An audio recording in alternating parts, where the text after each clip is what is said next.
آج ہر بندہ روزی سے پریشان ہے نہیں، بتاؤ اپنے ایمان سے بتاؤ. ہر بندہ مجھے کہتا ہے کہ دعا کرنا کوئی. جو میرے جاننے والے بات میرے پاس آتے ہیں، جب سے یہ یوٹیوب نے مشہور کیا ہے، کہاں سے، امریکہ سے، نیوزی لینڈ سے فون آتے ہیں، حضرت جی دعا کرنا، کاروبار نہیں ٹھیک چل رہا، پیسے نہیں آ رہے، اب کیا کروں گا، میں کیا کروں گی، کیا کریں، عورتوں، بندے، ایک ہی مسئلہ، پیسے.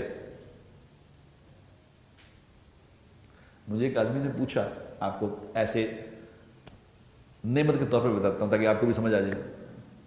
مجھے ایک آدمی نے پوچھا، انہوں نے کہا یار اپنا حضرت آپ کام کیا کرتے ہیں، آپ کا کاروبار کیا ہے؟ مجھے کہا آپ کا کاروبار کیا کرتے ہیں؟ کہ جب دیکھتے کبھی ادھر کبھی ادھر کبھی ادھر پھرتے ہی رہتے ہیں، کام کرتے کوئی دیکھا نہیں، آپ کیا کرتے ہیں آپ؟ تو میں نے کہا وضو کرتا ہوں. انہوں نے کہا میں کاروبار کا پوچھ رہا ہوں آپ سے، کاروبار کیا کرتے ہیں؟ میں کہا وضو کرتا ہوں. انہوں نے کہا ایک کاروبار ہے، وضو کرنا بھی کاروبار ہے؟ کیا گل ہے، یہ کاروبار ہے؟ خدا کی قسم یہ کاروبار ہے.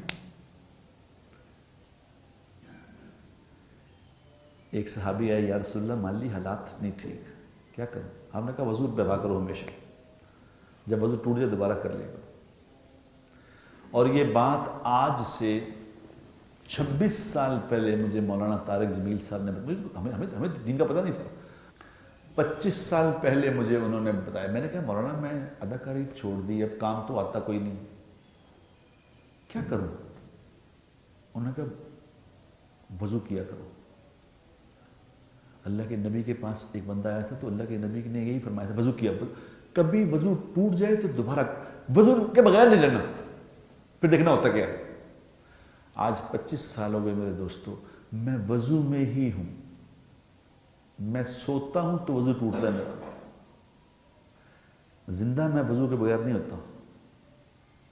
اور مجھے نہیں پتا کہ پیسے کہاں سے آتے ہیں.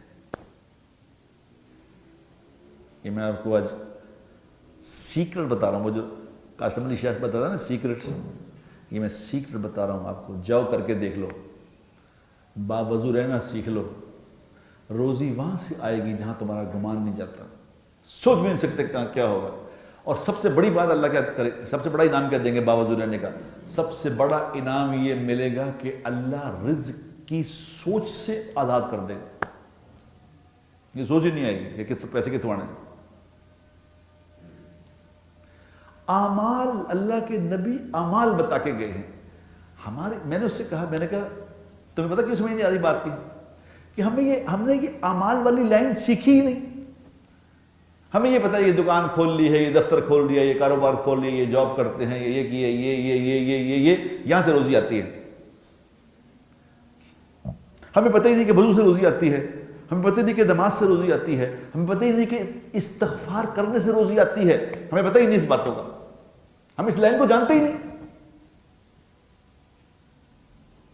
کیونکہ اس لائن کی بھی ایک محنت ہے میرے دوستوں.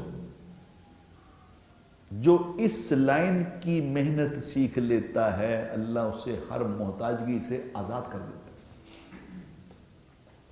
تو کیا کہا تھا عبداللہ ابن مسعود رضی اللہ تعالیٰ عنہ نے؟ عمر رضی اللہ نے پیسے بھیجے کہ یار تیری بیٹیاں ہیں، 4-5 بیٹیاں تھیں ان کی، تیری 4-5 بیٹیاں، یار یہ تمہیں ہدیہ بھیجا 200 دینار. 200 دینار آج کل کے حساب لگاؤ تو کروڑ روپے بنتا ہے. تو انہوں نے کس لیے بھیجا؟ انہوں نے کہا امیر المومنین نے کہا حالات ہمارے حالات بہت اچھے ہو گئے، مال بہت ہے، تیری بیٹیاں ہیں تو یہ پیسے رکھ دے. انہوں نے کہا مجھے تو اس کی ضرورت نہیں بیٹیوں کے لیے. انہوں نے کہا کیوں؟ انہوں نے کہا میں نے اپنی ساری بیٹیوں کو سورہ واقعہ سکھا دی ہے. میرے نبی نے فرمایا تھا جس گھر میں سورہ واقعہ روزانہ پڑھی جاتی ہے وہاں فاقہ نہیں آ سکتا. یہ نہیں ہو سکتا. میں نے اپنی بیٹیوں کو سکھا دی ہے، مجھے ضرورت اس کی کیا ضرورت ہے مجھے اس کی. لیکن یہ لائن سیکھنی پڑتی ہے میرے دوست، خود بخود نہیں آتی.